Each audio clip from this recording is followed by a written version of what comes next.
Welcome, everyone. Before we begin, could everyone please silence their cell phones or turn them off?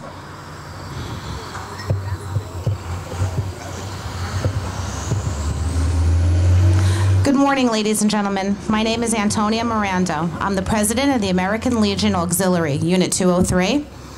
The American Legion family, Unit 203, Post 203, and the Sons of the American Legion would like to welcome you to their annual 9/11 ceremony. Colors are in place. Hand salute. 2. Invocation by Legion Chaplain Hank Barker.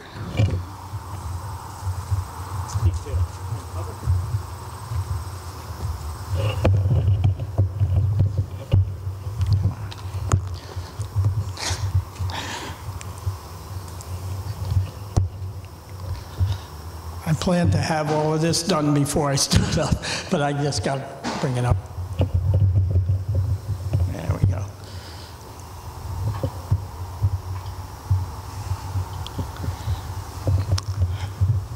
This prayer was given at Ground Zero in the year 2008.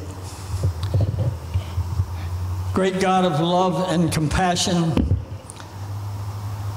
and of healing, look at the people of this different faiths and traditions who gather today at this site, the scene of incredible violence and pain.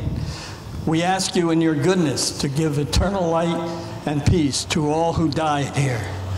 The heroic first responders, our firefighters, police officers, service emergency workers, and Port Authority personnel, along with the innocent men and women who were victims of this tragedy simply because their work or service brought them here on September the 11th, 2001. We ask you in your compassion to bring healing to those who, because of their presence here that day, suffer from the injuries and illnesses. Heal too the pain of the still grieving families and all who love ones in this tragedy. Give them the strength to continue their lives with courage and hope. We are mindful as well of those who suffered death, injury, and loss on the same day at the Pentagon and Shanksville, Pennsylvania. Our hearts are one with theirs. Our prayers embrace their pain and suffering. God's peace to you, our violent world. Peace in the hearts of all men and women, and peace among the nations of earth. Turn to your way of love and those whose hearts and minds are consumed with hate. God of understanding, overwhelmed by the multitude of this tragedy, we seek your light and guidance as we confront such terrible events. Grant those whose lives were spared may live so that the lives lost here may not have been lost in vain. Comfort and console us. Strengthen us in hope. Give us the wisdom and courage to work tirelessly for a world where true peace and love reign among nations and in the hearts of all. Amen.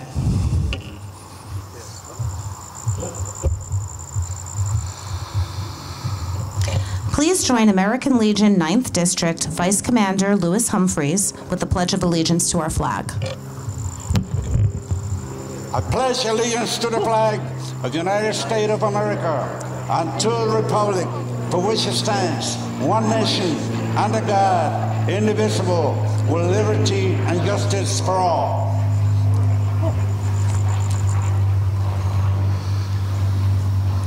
Grace Morea will lead us with the national anthem.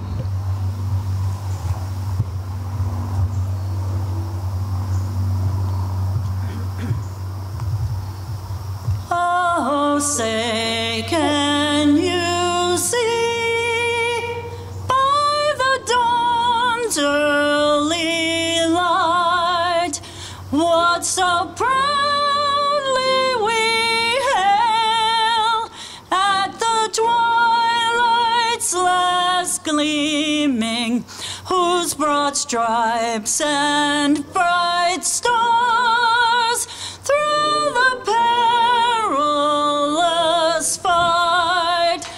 All the ramparts we watched were so gallantly streaming, and the rockets' red glare, the bombs bursting in air, gave proof through the night that our flag was still there. Oh, say does that star-spangled banner yet wave o'er the land of the free and the home of the brave.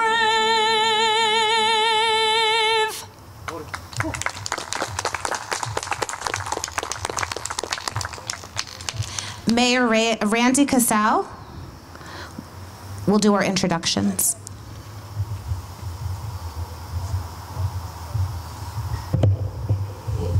Thank you. I'd like to welcome everyone here today. With us today, we have Councilperson Charlie Kelly. We have Assemblyman Frank Scatatis. We have our City Administrator, Anthony Ruggiero. And we have former Mayor Claire Lou Gould. Before I leave, I'd like to just say we're here today to reflect on one of the worst invasions that we had on our country 14 years ago. And we're here to remember all those that lost their lives on them days and pray for the families that are living without their loved ones as they move forward. And I would like to ask everybody to also remember that how strong we became after that attack, and we came together.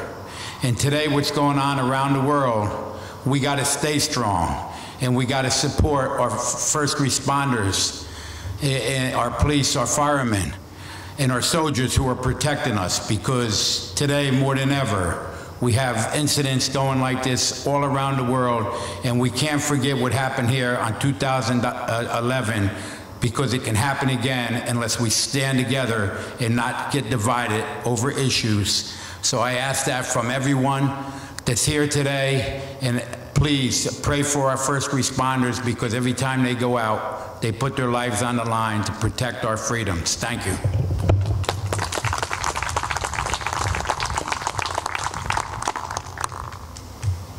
We're going to have a few words from American Legion Commander John McEnroe.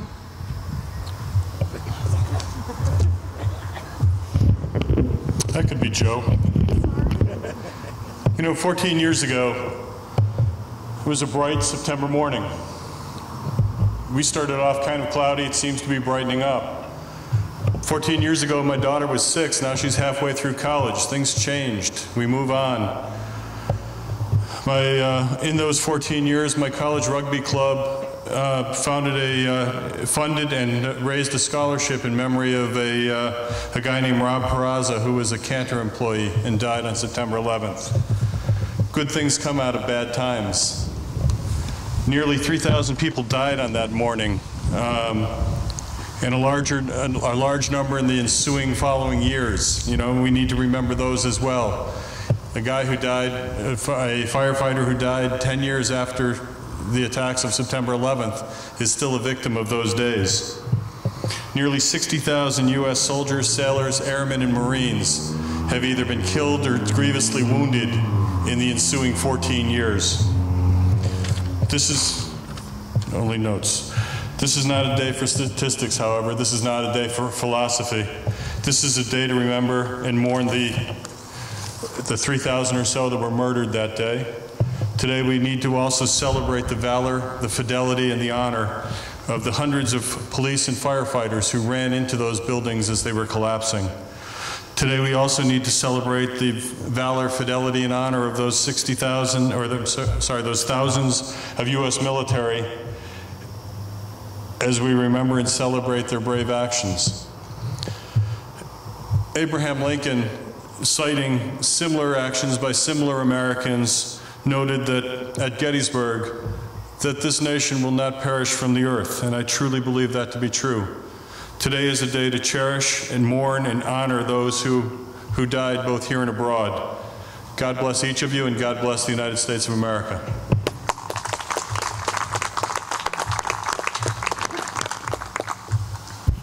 We're going to have a few words from Fire Chief Gary Van Voorhees.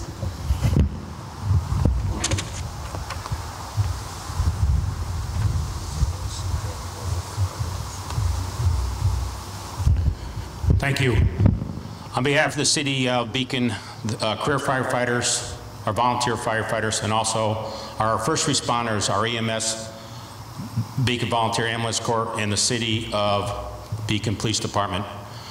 14 years ago was the tragic event, but our first responders started, like me, over 40 years ago. And we took the pledge, we took the badge to protect our citizens. We continue to do that, but how things have changed. I can remember a 16-year-old being a Boy Scout, joining the fire department, couldn't wait. We had no fears. A policeman, their fear is being in the line of duty and injury. Now, with firemen, my fear through the service would always be in a building collapse, run out of air, something, a situation that could harm us. Now, as first responders, all of us, we have to pay attention, we have to watch our backs. As you see what's going on in the country now today, police officers just randomly being shot. We've had medics in hospitals being stabbed. Recently in Staten Island, a house fire, a firefighter went inside, was shot. Last year we had 2 firefighters, volunteer firefighters, shot on the scene. How things have changed, how respected we used to be as firefighters. So I just ask that we get respect from the citizens and the support that we need in that. And that respect would be in the sense of whatever we need to continue on our services, because many of our services are volunteers. Also with that, 14 years ago, 343 firefighters were killed, but at this point right now, there's over 20,000 firefighters and citizens that are being treated for injuries during that fire. It could be related just to the dust that was in the New York City area on that. And in closing, I would like you to remember, most of us here looking around, we can remember when the first man landed on the moon, when President Kennedy was shot. But I've been talking to some high school kids, and think about it, 14 years ago. So if we're out there talking to an 18-year-old child right now, they were 4 then, they don't remember that, okay? They're not gonna remember that. So we don't need to lose sight of what happened on that day, and I ask kind of homework from everybody is, we need to continue that. Let them know what happened. Yeah, you have history classes. I mean, a lot of people don't even know what D-Day is, okay? But we need to continue it as adults, to continue to let them know what happened on that great day that changed our world. So God bless the first responders and the United States of America. Thank you.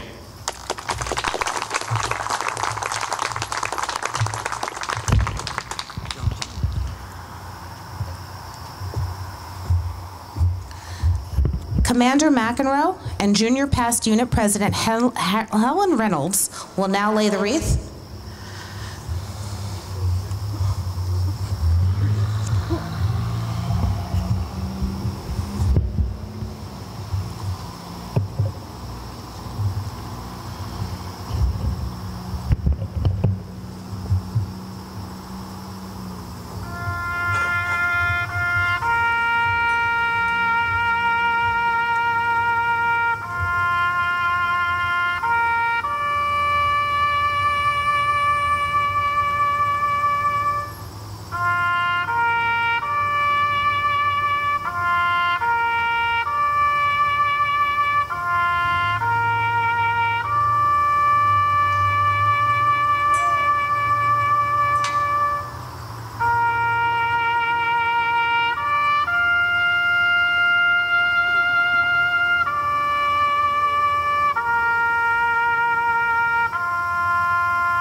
I just want to take a minute to mention the fact that Nancy Jamin, she's the widow of victim Jupiter.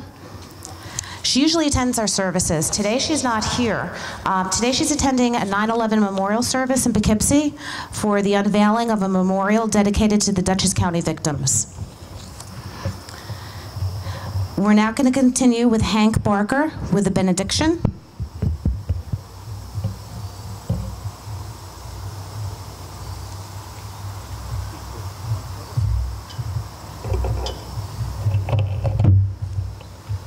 Inspire us, O Lord, to continue to seek peace in our world from a position of strength, justice, and compassion.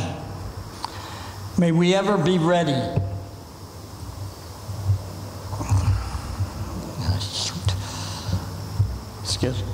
to inspire, to make our prayers in your name. Amen.